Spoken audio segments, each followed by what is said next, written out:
नमस्कार विद्यार्थियों, मैं डॉक्टर ओम प्रकाश बैरवा, सहायक आचार्य संस्कृत, राजकीय स्नातकोत्तर महाविद्यालय झालावाड़। आज हम महाकवि भास प्रणीत स्वप्न वासव दत्तम नाटक के प्रथम अंक का अध्ययन करेंगे। यहाँ पर जो योगेंद्रायण है वो ब्रह्मचारी से पूछता है कि अब तो राजा प्रकृतिस्थ हुए हैं। तो ब्रह्मचारी कहता है वह तो अब मैं नहीं जानता हूँ। यहाँ उसके साथ हंसा था, यहाँ उसके साथ बातचीत की थी, यहाँ उसके साथ बैठा था, यहाँ उसके ऊपर क्रोध किया था, यहाँ उसके साथ सोया था। इस प्रकार विलाप करते हुए उस राजा को बड़े प्रयास के साथ लेकर मंत्री लोग उस गांव से चले गए। इसके बाद राजा के चले जाने पर वह गांव उसी तरह शोभा विहीन हो गया जैसे चंद्रमा और तारों के अस्त हो जाने पर आकाश हो जाता है। इसलिए मैं भी उस गांव से चला आया हूं। तापसी कहती है वह राजा अवश्य ही गुणवान है जिसकी प्रशंसा इस आगंतुक के द्वारा भी इस प्रकार की जा रही है। दासी राजकुमारी जी, क्या दूसरी स्त्री उनके हाथ में जाएगी, अर्थात वे दूसरा विवाह करेंगे? पद्मावती मन में मेरे मन के समान ही सोचा, अर्थात मेरे मन की बात कह दी है। ब्रह्मचारी, आप दोनों की अनुमति चाहता हूँ, अब हम जाते हैं। दोनों अपनी प्रयोजन सिद्धि के लिए जाइए। ब्रह्मचारी वैसा ही हो और चला जाता है। योगेंद्रायण, अच्छा मैं भी पूजनीय आपकी आज्ञा पाकर जाना चाहता हूँ। कंचुकी पद्मावती से आपकी अनुमति पाकर ये योगेंद्रायण भी जाना चाहते हैं। पद्मावती, आर्य के बिना आर्य की बहिन व्याकुल होगी। योगेंद्रायण, अच्छे व्यक्ति के संरक्षण में रखी हुई या हाथ में गई हुई है मेरी बहिन व्याकुल नहीं होगी। कंचुकी को देखकर अच्छा तो हम जाते हैं। कंचुकी, जाइए फिर दर्शन दीजिएगा। योगेंद्रायण वैसा ही हो और चला जाता है। कांचुकी है, अब भीतर प्रवेश करने का समय हो गया है। पद्मावती, आर्य प्रणाम करती हूँ। तापसी कहती है पुत्री, अपने समान पति को प्राप्त करो। वासवदत्ता, आर्य मैं भी प्रणाम करती हूँ। तापसी कहती है तुमको भी शीघ्र ही पति मिले। वासवदत्ता, अनुग्रहित हूँ। कंचुकी, तो आइए इधर से चलिए, इधर से इस समय। तब उसने देखा कि सायंकाल का समय हो गया है, तो उसका बहुत ही स्वाभाविक चित्रण यहाँ पर किया गया है। खगावासोपेताः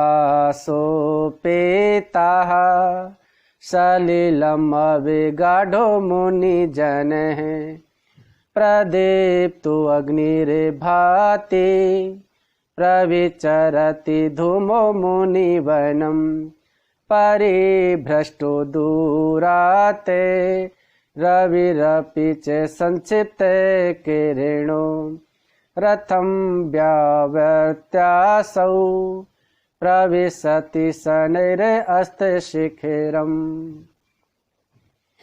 खगावासोपेतः सलिलम अवगाढ़ो मुनिजनः प्रदीप्तो अग्निर्भाति प्रविचरति धूमो मुनिवनम परिभ्रष्टो दूरात् रविरपि च संक्षिप्त किरणो रथम व्यावर्त्यासौ प्रविशति शनैस्त शिखरम। वासोपेता का संधि विच्छेद करेंगे तो वास उपेतः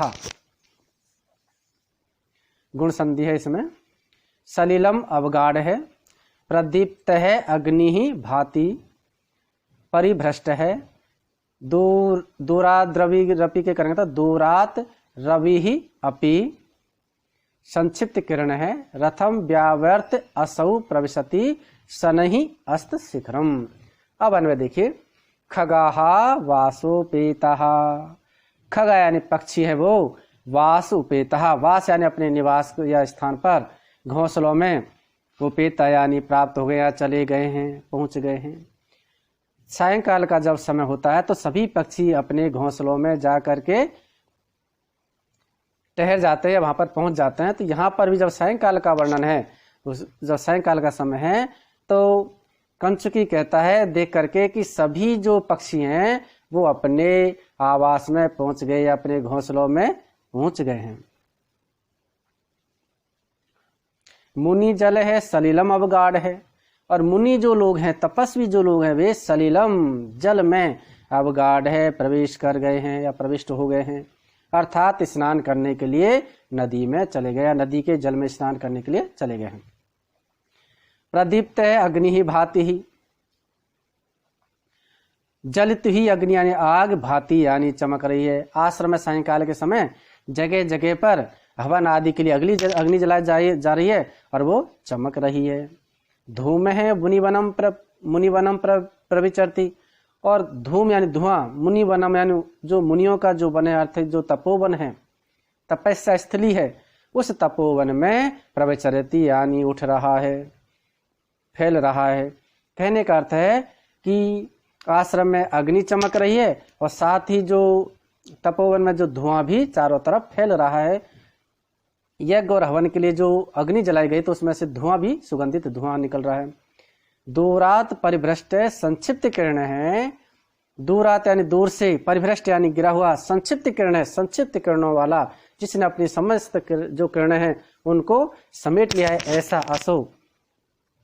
यह वह रवि यानी सूर्य, अप यानी भी, रथ है व्यावर्त है, रथ को व्यावर्त यानी लौटा करके, शनई सनही, सन यानी धीरे से, अस्त शिखरम, अस्ताचल पर्वत की ओर, प्रविशति यानी प्रवेश कर रहा है, अस्ताचल पर्वत की जो चोटी है उसकी ओर प्रवेश कर रहा है, अर्थात वो छिपने के लिए जा रहा है। दोबारा एक बार पुनः देखिए। पक्षी जो खगा वासोपेता यानी जो पक्षी है वो अपने घोंसलों में चले गए हैं। मुनि जल है सलिलम अवगाढ़ है, मुनि जो लोग हैं या तपस्वी जो लोग हैं वो स्नान करने के लिए जल में प्रवेश कर गए हैं। प्रदीप्त अग्नि भाति, और वहां पर अग्नि चमक रही है। धूम है मुनिवनम प्रविचरति, और मुनिवन में या तपोवन में धुआं विचरण कर रहा है या उठ रहा है,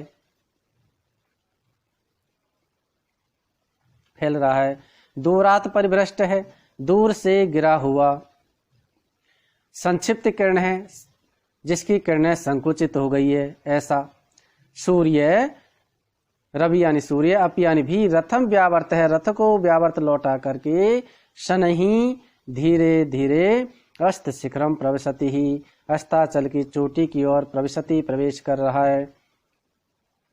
तो पक्षी घोंसलों में चले गए हैं, मुनि लोग स्नान करने के लिए जल में प्रवेश कर गए हैं, जलती हुई अग्नि चमक रही है, धुआं तपोवन में फैल रहा है, और दूर से गिरा हुआ तथा अपनी किरणों को समेटे हुए सूर्य भी रथ को लौटाकर धीरे धीरे अस्ताचल पर्वत की ओर या चोटी की ओर जा रहा है।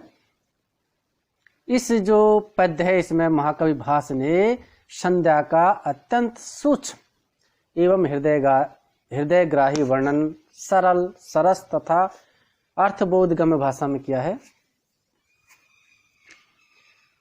पद्य की अंतिम दो पंक्तियों में आकाश से ढलते हुए तथा अस्ताचल को जाते हुए सूर्य का बड़ा ही स्वाभाविक चित्र कवि ने प्रस्तुत किया है, और इसमें स्वाभाविक वर्णन, प्रकृति का स्वाभाविक वर्णन होने के कारण इसमें स्वभावोक्ति अलंकार है, क्योंकि इसमें संध्या काल का स्वाभाविक चित्रण किया गया है। और स्वभावोक्ति अलंकार का लक्षण है स्वभावोक्ति तथा चारु यथावत वस्तु वर्णनम।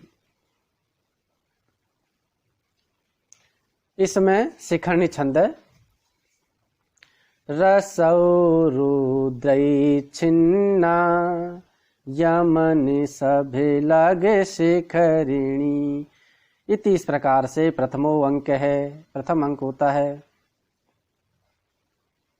संपन्न होता है।